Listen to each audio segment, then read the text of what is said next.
Women's Voices for 8 years or more. Forever. But this is the first time she's ever been. So she had to live with it because she was supervising my doctorate. My doctorate was thinking about women's voices and women's spaces in the church. And Hannah was very patient with me, and sometimes I'm patient with you as well. Not very often, not very often. So it's really exciting to have you here, Hannah. I think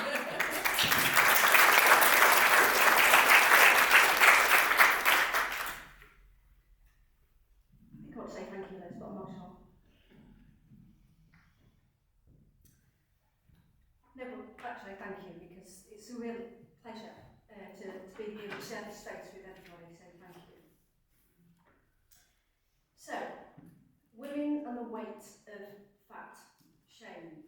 I wonder what you think of when the word fat is mentioned. I wonder how that word makes you feel.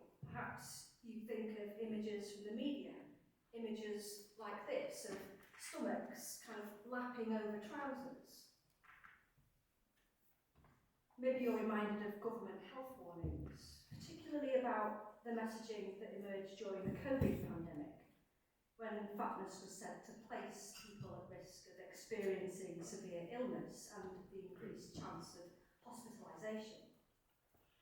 Or maybe you think of weight loss drugs. We were talking about it just a second ago, actually, Ozempic or semaglutide. Constantly in the news these days and the subject of lots of flower and war documentaries right now. Or you think of this recent film, The Whale. Maybe when the word fat's mentioned, you think about your own experiences of being fat, or your own experiences of trying to get rid of it. I wonder how many of us have a guttural response to fat that welcomes and celebrates fat bodies as good. I wonder if you think Christian faith can or even should resource such a position. Fear of fatness is omnipresent in our Euro-American culture. The idealisation of thinness through media exposure, heightened pressure to attain thinness, and the internalisation of the thin ideal have all been named as environmental risk factors linked with the development of so-called eating disorders. They've also been linked to increased levels of depression, low self-esteem, and body dissatisfaction among women and girls in particular. This is alarming for me as a Christian feminist theologian because the prevalence of eating disorders among women and girls remains very high. Indeed, weight carries special meaning for women. Although dieting is now considered to be acceptably masculine, with many men feeling increasingly under pressure to reduce their size, levels of body dissatisfaction and fixation upon thinness continue to be higher among women and girls.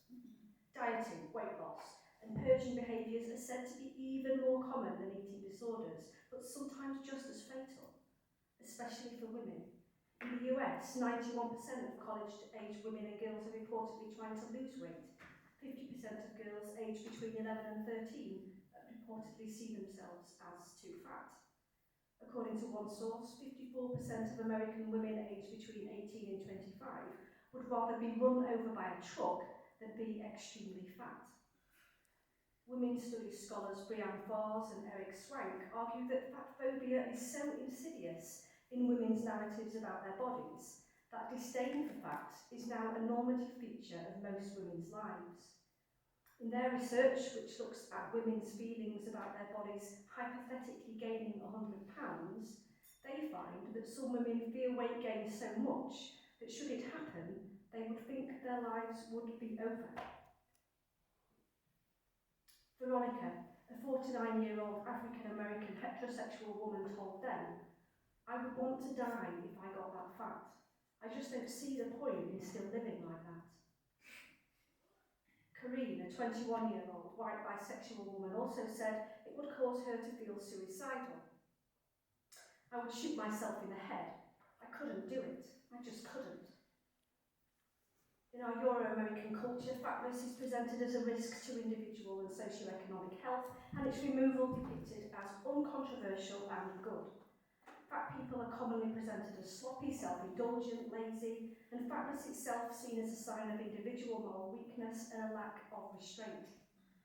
News items frequently picture fat people without heads, like this, which according to fat activist Charlotte Cooper, constructs fat people as monsters, as bodies who do not need heads, because fat people have no right to speak and nothing of value to say.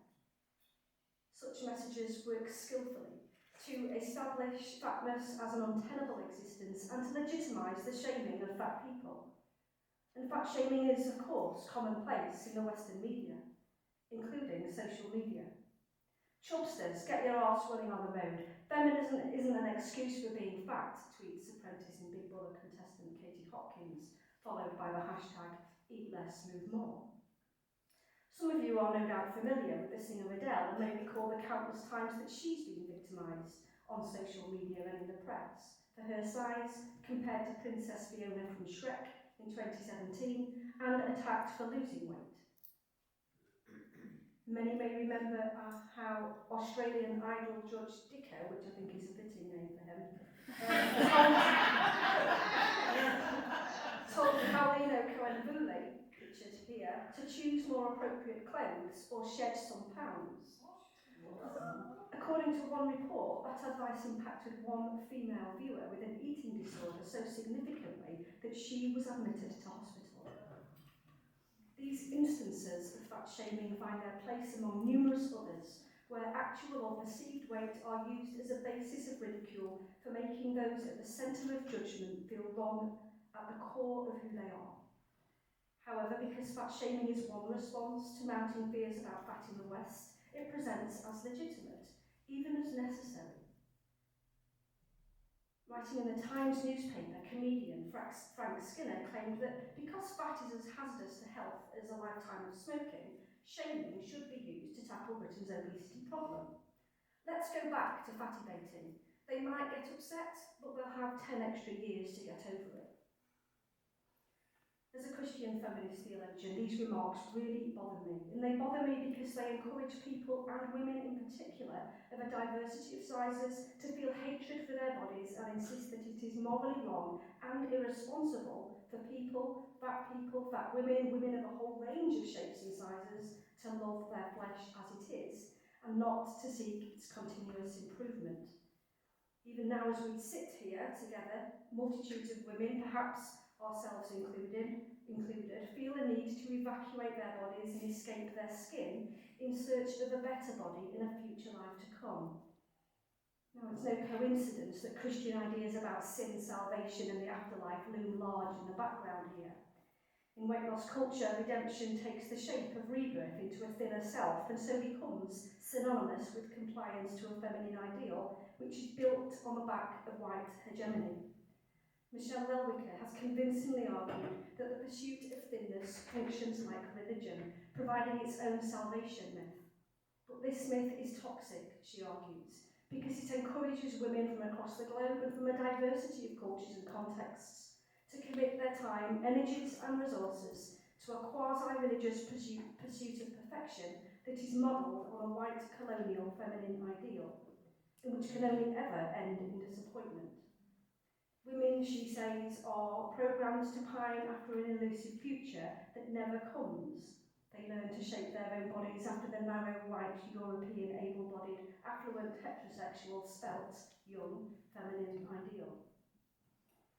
Of course, the anti-fat sentiment on display here enables weight loss dieting, the use of weight loss drugs and bariatric surgeries to be viewed as incontrovertible moral goods and as compulsory ways for women especially to redeem their bodies. Theologically, they emerge as techniques of salvation, as ways to make ourselves better, weller, as ways to redeem our flesh. My own qualitative research inside a secular commercial slimming group in the UK shows how ancient Christian ideas about sin and salvation feed the capitalist patriarchal economics of the contemporary war on fat, repeating ideas about the redemptive nature of sacrifice and suffering, about the sinful nature of women's desires and appetites, about the need to fashion new selves that are no longer controlled by the desires of the flesh. Such standard dieting tropes are established on the back of ancient philosophical and theological ideas about the body, desire, guilt, shame, sin. And they all identify more closely with women's bodies and with women's passions and with women's food-related failure. In this system, as Lisa has already said, actually, Eve is scapegoated for sin, blamed for the fall of man, even for the death of Christ. And we've heard from the wise words of Tertullian already today. According to Tertullian, and he wasn't alone, unfortunately, Eve is the primordial example of a woman who just couldn't keep her eating and sensible desire under control. It's no coincidence, I argue, in my work that the organisation I joined, which many of you will know, and researched, recycles the Christian nomenclature of sin to speak about food. And it's spelled like this, and if you are familiar with what's going on at the moment, then apparently Slimming World have decided that they don't want to use this term anymore. I kind of think maybe they've read my book, but I doubt it. They'll come up with something equally as god-awful, I expect.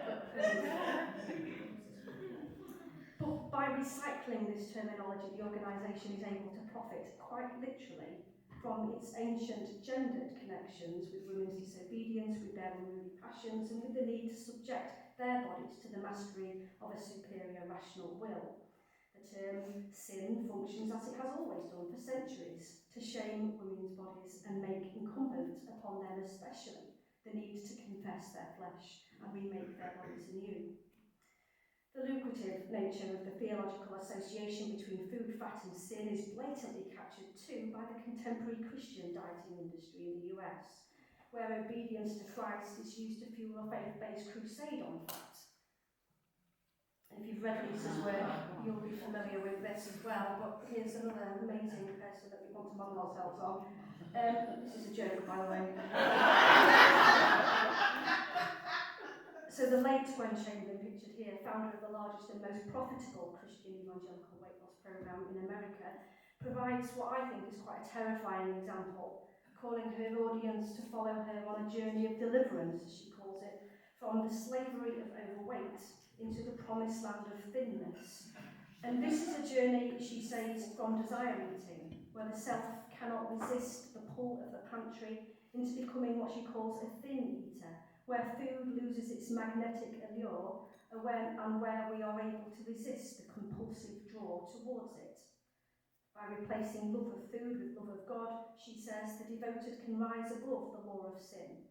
But like the law of gravity, she also says, the law is compelling, the law of sin is compelling, it's strong, it drags us down, it's a force to be reckoned with. Although some of us, hopefully, may balk at Chamberlain's faithing of fat, it is becoming increasingly more common, perhaps here in the UK too, to spiritualise fatness in these kinds of ways. In the last 10 years, I have spoken to women who've told me that their house group have a weigh-in at the start, before they get going with the rest of their Bible study. We may laugh, but this is serious, actually. I've also spoken to others who spiritualise fatness in these kinds of ways, and this reminds me of one male student who told me that he was advised at selection when going forward for ordination in the Church of England that he couldn't possibly stand in front of his congregation and lead them because his body, his fat body, spoke of his own backsliding and sin, and so he was a bad witness. He needed to go away and make some changes before pursuing his calling further. Anastasia Kidd, in her book Fat Church, tells us this kind of spiritual stigmatising of fatness also emerges in some churches as a love the sinner, hate the sin mentality, where we worship under a banner of welcome, but where fat people and others who struggle with their size are made to feel like there's something fundamentally wrong with them. She calls this paternalistic and abusive, and I'm minded to agree with her. As a Christian feminist, I think this identification of fatness with sin on show in some of our churches, in the Christian weight loss industry, and in some secular commercial setting context too, needs to be powerfully challenged. I actually think we need to ask some serious questions about whether we should be hosting lucrative weight loss enterprises like Slimming World and Weight Watchers in our churches, given the way that they profit from sustaining people, women especially, in patterns of self-hatred and body shame. The association of fat with sin needs to be challenged too, not simply because it encourages those most shamed for fatness, women in particular, to wage war on our bodies to see our flesh as defective, but because Christian ideas are being used to resource this fat hatred in ways that feed other systems of oppression. Anti-fatness supports and is supported by heterosexism, by racism, ableism, classism, and other overlapping systems of oppression, all of which conspire to dehumanise bodies that don't conform. Sabrina Strings tells us that fears about fatness are rooted in anti-blackness, because the insatiable appetite considered to be so dangerous in anti-fat discourse has been racialised as black, in ways that become especially important in European colonialism and in the transatlantic slave trade. Fatness came to be linked with the greedy appetites of Africans and was seen as evidence of the unevolved and uncivilised nature of black people, and as confirmation of the insatiable sexualities and appetites of black women in particular. As soon as this link between blackness, unruly appetite and fatness was established, Sabrina Strings says, the control of black bodies and black women's bodies and sexualities in particular came to be justified as legitimate. Of course, anti-fat discourse is also shaped by global capitalism and its emphasis on productive bodies. Within the hierarchy of bodies that neoliberal capitalism constructs, old bodies, sick bodies, bodies with disabilities, poor bodies, etc., among those seen to be defunct and in need of correction. We shouldn't be surprised then that fat bodies are frequently cast in these kinds of ways as diseased, unhealthy, unproductive, lazy, as drains on the nation's economic health and productivity. Because of the way discourses about ability, age, class, race, sexuality, and so on help to construct fatness as a discredited identity, the pursuit of its removal through dieting and other means allows women from oppressed intersectional backgrounds to access white, able-bodied, heteronormative middle-class privilege. The pursuit of thinness thus functions to produce their bodies as respectable. If we're convinced by this, it looks like the main reason fatness is detested and feared in our culture isn't so much because we're worried about people's health, but because of a colonial fear of others. I suspect many of us sitting here have experienced the violence of this othering system, and we've heard lots of examples of it already, I think, today. But I think if we care about these types of violence, then we also need to care about anti-fatness, because all these distorted systems feed off each other. If we believe strongly that the church needs to be on the side of the marginalised and oppressed, that to be a disciple of Jesus means to stand with those who society hates and to declare God's universal love and acceptance, then I think and believe strongly that we need to see the revolt against anti-fat rhetoric and politics as a radical Christian praxis, and we need to take it very seriously. As Anastasia Kidd puts it, it's time for the Christian church to take up the cause of fat's liberation as one of the intersectional spaces necessary for social justice. But to talk about fat liberation may cause some of us, perhaps some of us here, to feel uneasy. Maybe you're thinking it's one thing to say fat people shouldn't be stigmatised, but it's quite another to positively validate or affirm fatness. It's certainly true that fat liberation is a political intersectional movement committed to resisting anti-fatness, celebrating body diversity, and affirming fatness as a valid marker of identity, is approached with ridicule and suspicion by dominant culture, by the commercial media, by doctors, by mainstream medicine, by the dieting industry. Opponents criticise the movement for ignoring the obvious health issues associated with so-called obesity and overweight, and for glorifying fat. But the assumption that fat is incompatible with health, the direct result of laziness, overeating and a lack of exercise, has been consistently challenged by scientists who argue that the anti-obesity position relies on a poor and often overgeneralised interpretation of data. Health professionals researching in the health at every size movement have shown that where evidence suggests a link between high BMI and health conditions like cardiovascular disease, high blood pressure and diabetes, it does not prove that fatness produces them. Not only are these conditions present in thinner people, Socioeconomic status and access to fresh food and exercise are also among other possible explanations. Access to medical care may also be a factor, and weight-based stigma may actually produce the kinds of health complaints in fat people routinely linked with being fat, like high blood pressure, for example. This means that the conflation of health with thinness is far too simplistic. Put differently, fat people can be healthy, thin people can be unhealthy, and health is not measured by the number on the scale. As fat activist Marilyn Wan tells us, weight can never tell us anything obvious about a person's health. The only thing anyone can diagnose by looking at a fat person is their own level of prejudice toward fat people. If we properly understand health in more holistic terms then as mental, physical, spiritual and so on, then anti-fatness is actually unhealthy. But health is also relational, and we've heard something about that today as well. Health here is about relating rightly to one another, to ourselves, to the natural world around us and to God. This, I believe, demands more than a mere tolerance of fatness and calls us instead to embody what I've called in my dieting book a Sabbath sensibility. This sensibility would have us rest from the relentless work of trying to patrol our bodies and to annihilate fat, and actually would have us delight in our flesh and celebrate it as good. Strangely, fat liberation is not something many Christian theologians have said very much about.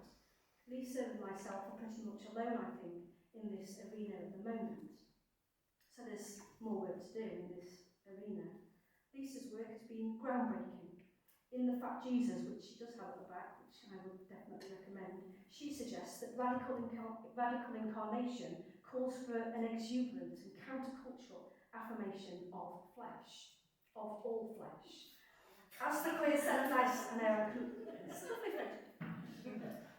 centre of Christianity, radical incarnation, she says, celebrates the divine flesh of all bodies.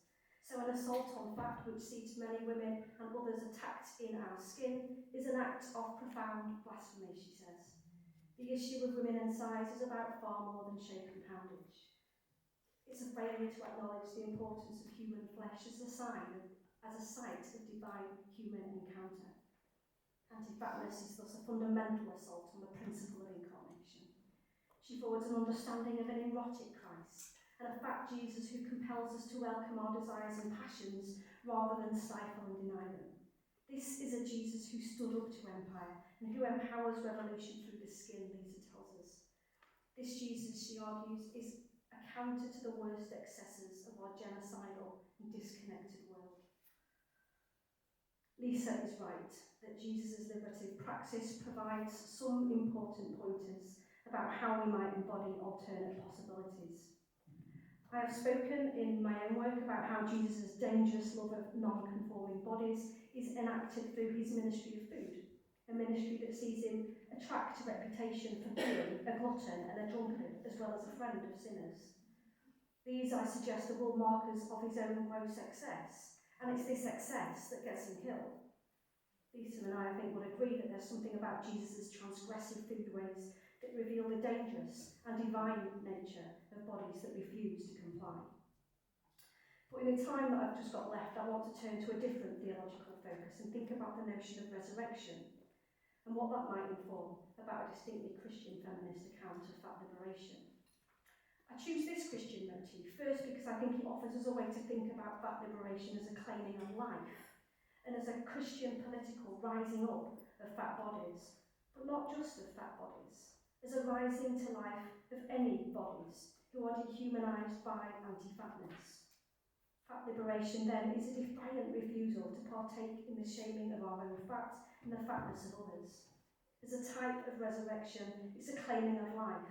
It says no to the life-denying, body-erasing politics of anti-fatness and yes to body diversity, and so a yes to fat. To employ this posture, I suggest, is one way of enfleshing Christ in our everyday material contexts. It continues what Rita Nakashima Brock and Rebecca Parker refer to as Jesus' revolutionary disobedience and spirited protest. I also choose a focus on resurrection because for all its significance to the Christian story, resurrection isn't spoken of much in Christian feminist thought. that liberation as a practice of resurrection, I suggest orientates our eyes towards life rather than death, and is a commitment to keep faith with our flesh, even when the forces of darkness threaten to destroy or overcome it. So I'll just say a little bit about what I mean by resurrection. Before I do, I'll say something about the cross. So the cross has much to say, I think, to the current situation of fact hatred. People of faith have for centuries seen in Jesus' cross God's identification and presence with those who suffer. So it may also speak about God's solidarity with those who struggle against the forces of anti-fatness and fat shame. Yet, a fixation on crucifixion is dangerous. With other feminists and womanist theologians, I'm convinced that seeing the brutal execution of Jesus on the cross in metaphysical terms as something that God requires or needs for salvation to be effective is problematic. Not only does it pacify us by insisting that God does all the work of dealing with sin so we don't have to, it identifies redemption with innocent suffering, with violence, with abuse, and with the erasure of life.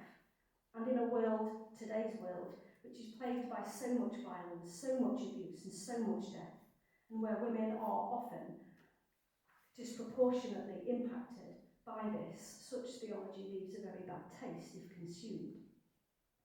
I also think a single focus on the cross of Jesus is distorted because, as Nicholas Stee puts it, there is a need to attend to the whole Christ narrative, which includes both death and risen life. In her book, Seeking the Risen Christ,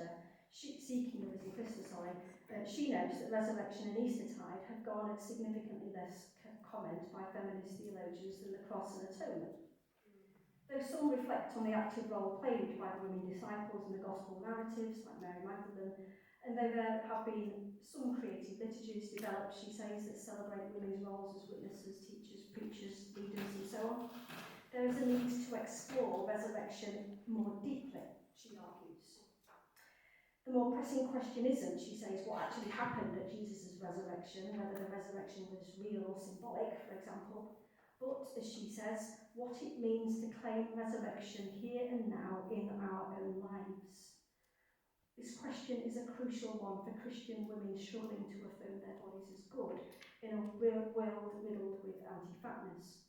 What might it mean then for Christian women who struggle against anti-fatness to be raised with Christ? For women who have experienced the violence of fat shame to claim their resurrected status in this life? What might it mean for Christian women who view their bodies as defective to be an Easter people and live into their risen life? The answer to these kinds of questions must take multiple forms and be informed by the lived experiences of women in their own contexts. I think the microphone's running out of battery. Yes, I won't use it because otherwise I'll be going in and out again.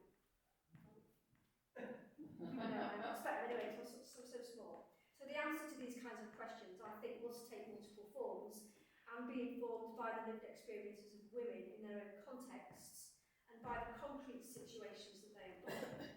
For my next large project, I'm interested in probing these kinds of questions further, but I'm especially interested in centering the bodies of fat-identifying women.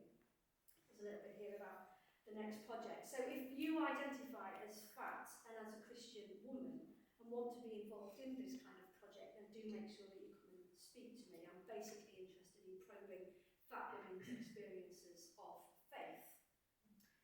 The most basic, because it's basically, we've not really heard from fat women in the Christian church before.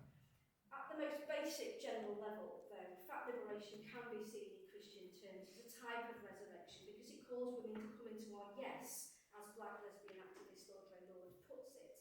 It affirms our bodies as good rather than encouraging us to fear our deepest passions and desires. One difficulty with Christian talk about resurrection is that it frequently catapults us into a discussion about resurrected heavenly bodies in a future world to come, beyond the material here and now. These futurised bodies are quite literally out of this world, beyond the present, and usually imaged in ways which are uncomfortably close to the norms that prop up the capitalist enterprise of Western body improvement culture. If we're to believe Augustine, which we're not,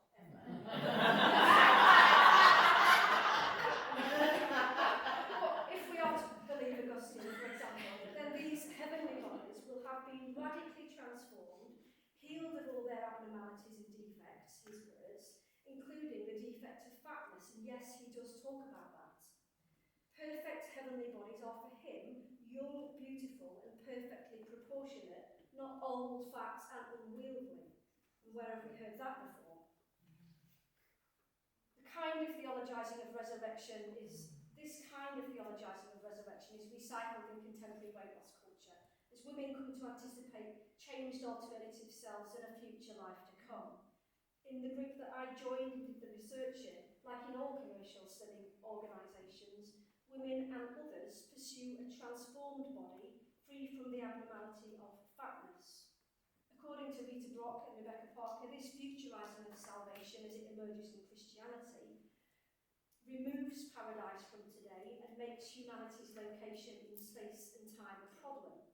It fosters a restlessness in Westerners, making them anxious for home. In slimming culture, women are similarly encouraged to identify paradise with a different, better body and with a future life to come, making the present now a place of restless and anxious longing. For some women in my group, this means happiness and fulfilment are constantly deferred to another time beyond the now. So to give you an example, here's Helen, and she tells me, I don't know if there will ever be an end. She's reflecting here on whether she thinks she'll ever arrive at a point when she'll be happy with herself. I'd like to think that there would be an end, but I don't know how low I'd have to go before I thought that, weight-wise. She goes on to tell me, for me it seems to be the smaller I am, the happier I am, which is kind of worrying. Resurrection for Helen, like so many others, is a future hope that requires the death of her current body and her present self. Nicholas Lee's question then of what it means to claim resurrection here and now in our own lives is important, because it recognises that to be an Easter people means to live into our risen life now, not just wait for some magical transformation after death. Catholic Latina feminist theologian Yvonne Jabara has been really important and influential in my thinking about this. In her book, Out of the Depths, which I definitely recommend to you because it's fantastic, she roots her Christian thinking about evil and salvation in the concrete realities of the diversity of women's lives, insisting that theology must be founded on personal and collective historical experience. She talks about everyday crosses and everyday resurrections, keen to argue that Jesus' cross isn't the only cross that we should care about, and that resurrection, if viewed through the lens of the complexities and richness of diverse women's lives, will never be something outside the fabric of life. Resurrection, she says, becomes something that can be lived and grasped within the confines of our existence. This moves beyond simply associating resurrection with one man, one cross, with our earthly evacuation of the concrete present, and allows the resurrections of others to be celebrated but also sought. Resurrection is every day, she argues, not just because it's found in present existence, but because it's temporary, frail, and can be fleeting. It may be grasped but then lost. Resurrections, she argues, are usually mixed up with crosses and vice versa. Resurrection, thus, is not a state one attains once and for all. It's there, she says, like a glass of water that quenches thirst for the moment, but thirst comes again, sometimes stronger than before. No sooner it comes than it is gone. This fragile redemption is what we find in the everyday life of every person, she says. Today, it's the story of the life and speech of women. Claiming the dailiness of resurrection isn't to say anything about what happens to us after death or about the final resurrection, but what it does do is refuse to affirm the beyond at the expense of the present. This destructive logic that prioritises the future over the now and which drives the insatiable appetite of body improvement culture is challenged by Yvonne Jabara's notion of everyday resurrections, because resurrection is the life that we rise to now, and because it's a life that's gained and lost often before it's regained again. I'm struck by the beauty of this fragility and by how Jabara so often communicates this through food imagery. Everyday resurrection might, she says, be a glass of beer on a hot day, a cup of tea, a bright green garden where vegetables have sprouted, a piece of bread. She reminds us that the search for life resurrection is something we begin afresh every day, just like we begin eating and drinking each day. Because resurrection, like eating, is a dynamic movement. Resurrection is thus not a point of final arrival like in weight loss culture. It's not a solution once and for all, but a fragile and often fleeting bodily experience of goodness. Seen within this context, fat liberation meets us as a Christic call to rise with Christ daily, to begin afresh each day the work of affirming our bodies as good, and to love ourselves as historical bodies that have value today. It resists a totalitarian picture of a future where all our body wounds are suddenly eliminated overnight, since this simply repeats the straight linear before and after logic of slimming culture. Instead, resurrection is more like a kiss, an instance of tenderness, a touch of kindness to our present body selves, a loving embrace of our fat in a world which is shaped by anti-fatness. It's here, then, it is here, but then it may be gone. It's gained before it's gained again. And so it's an embrace of our bodies and of our fat that we must begin anew every day with kindness. This is a fragile redemption, but it's a leaning into our risen life that our lives may depend on.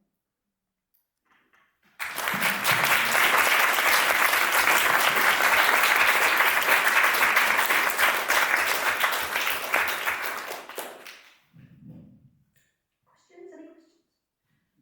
Any questions?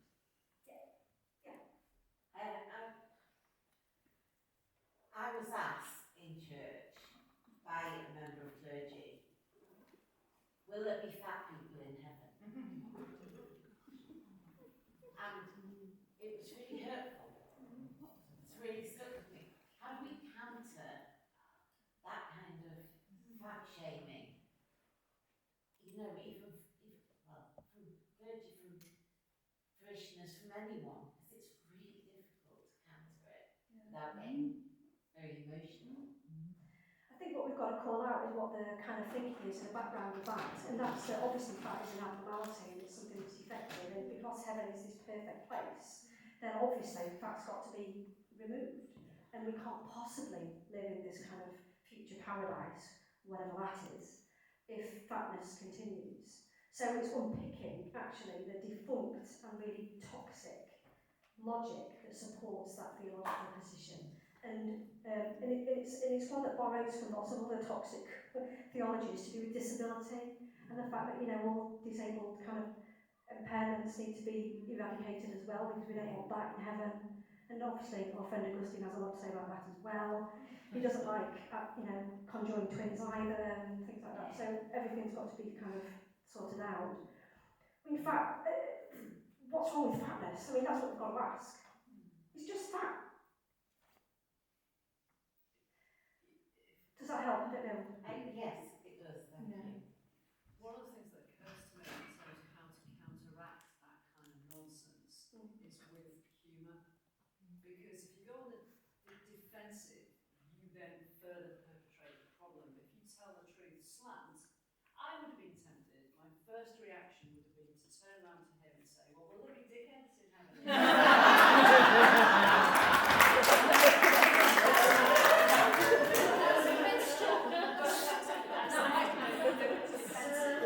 But you know, I would soften that, because my second response would be, do you think there'll be cruelty in heaven?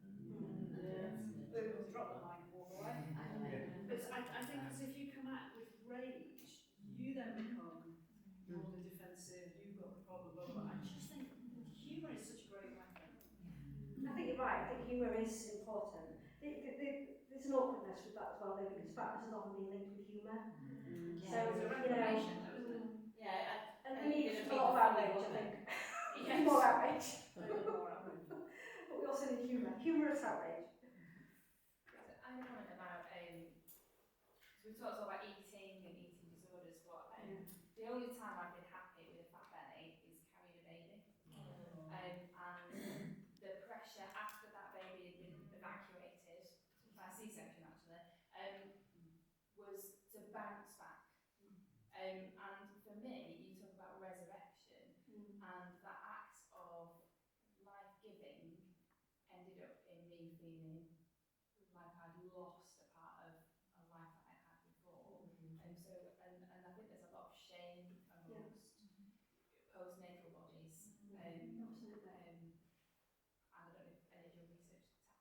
Yeah, definitely. So quite a lot of the women who joined the group that I was in, when I was talking to them, they were saying that they joined because they needed to get rid of the baby weight.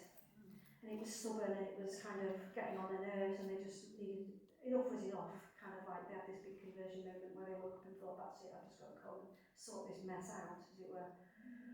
And there's something there about the hatred of maternal bodies as well, and they need to kind of get rid of any sign of maternality as well, and to return to this kind of pre-maternal, prepubescent often. I mean, this is everywhere in the kind of feminist literature around weight. We just want women to not really be women because we don't like them. And that's what's really operating in the background of all this, I'm afraid. Okay, firstly to you, I'd just like to say that God is not a fan of healthy eating, because the promised land is flowing with milk. It's literally the promise, flowing with milk and honey. So God's into cheese. We like it. But what I was actually thinking about was the sin of gluttony, because traditionally gluttony was seen as taking too much, and actually it costs a lot more money to be thin than it does to be fat. Most of the people where I live, because I'm not nearly as posh as I sound, we're not necessarily keeping to the NHS healthy eating guidelines. It's easy to get chips. It's easy to get sort of things that will fill you up, but not necessarily give you a svelte and girlish figure. It's quite expensive to go to Weight Watchers. It's even more expensive to buy Ozempic. Yeah. Thinness takes a lot more resources than fatness in our culture. And I don't think our thinking about gluttony has rethought that at all. No, not at all. I think that's absolutely, it's a really great insight, actually. Yeah, and the Weight Watchers industry is like feeding off it, literally. So, yeah. Sorry, one last thing that occurred to me. By are women being constantly on diets, putting themselves near starvation, and trying to run around and have a career and have a family and have. God surely does not want us to do that unfed. I just think it leaves us so vulnerable to the attacks we've been talking about earlier on in the day, because we're all running around trying to live our lives, and often on what is starvation rations. For me, that's where unhealthiness is. But what's operating obviously in the background also here is that we don't like women to nourish themselves. Yeah. We don't want women to kind of nourish their own desires, their own passions, their own bodies. That actually there has to be a kind of the opposite of that. So it's got to be about self-denial and about shame and regret and confession. Yeah. No, we need to say no. No more of this. Go on, Jenny, hit me with it. Yeah, so it was, we were having this, Kate and I were having a discussion in the break about, I'm paraphrasing quite a bit, Kate, I apologise, the church's obsession with growth, and it is muscular Christianity, growth that they're all in. And when you were talking, it reminded me of one of the wonderful strategies we've had in the diocese, stepping stones for growth. And one of the suggestions we had in those videos was that the men, we could do a curry club for the men and a diet group for the women. Really? Oh, I only remember the hidden leopard. I'm identifying. The hidden leopard, yeah. The diet group was one of the hidden leopards. I don't know how to respond to that. It makes me absolutely furious. Absolutely furious. We've got to say no. We've got to reject this kind of bullshit. Sorry. Giselle. I have two friends who are totally and utterly obsessed with their body shape and figure. And I feel sorry for them. Because it literally controls the whole way that they look at their world and the people around them.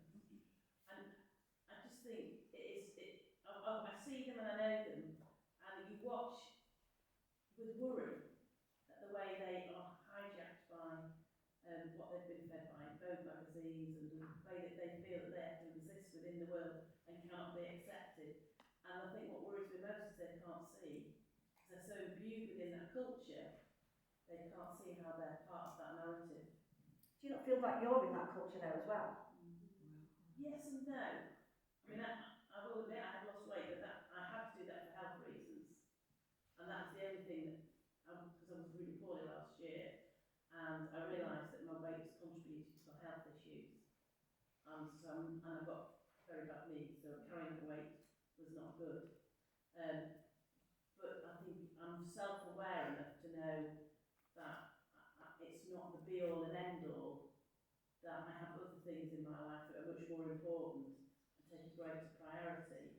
And it doesn't change the way I view other people, which is what they do, because if you don't fit into that size 8, then you're not acceptable, you're not fit for purpose. And that's the worrying bit about the way they interact, because they're constantly negating people out of the picture. I think though as well, you know, just to, I've heard what you said, thank you. I think that there's something about just recognising that actually we're dealing with a machine here, that this is a kind of neoliberal capitalist enterprise, which is a system of oppression, which we can, as soon as we kind of start saying, oh, it's this, you know, I feel, this poor person, I'm not saying you're saying this to yourself, but this person over here, they're obsessing about their weight, it's really sad. It's like, well, actually, yeah, because they're this horrific kind of enterprise which is making them do that. So we need to change that.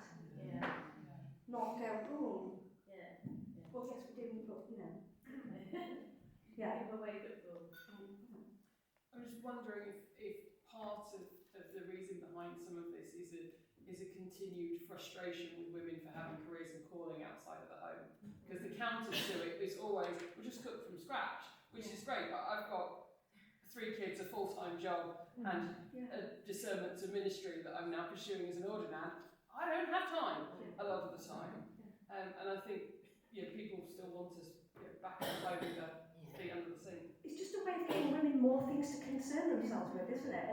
And to run themselves ragged now about something else, really. And to beat themselves up about something else as well. And the fact that it's all circulating around their bodies is no surprise. I would take another question. Oh, okay. There was one at the back. Yeah, I was just going to say, I used to specialise in eating disorders, and sometimes I think that we can forget that a lot of women will use sort of starvation as a way of a trauma response and a way to control what's going on in what they think is an uncontrollable world. And often when you kind of talk to people, it's not necessarily about the food. Something awful has happened. This is a way to regain control over their bodies. So we might disagree with that, but I think that's something quite important. No, I think you're right, absolutely. And food is because it's women's domain quite often, and has been historically at least, that of course it becomes the way in which often we can take control over our environments and our lives. And Caroline will provide quite a bit about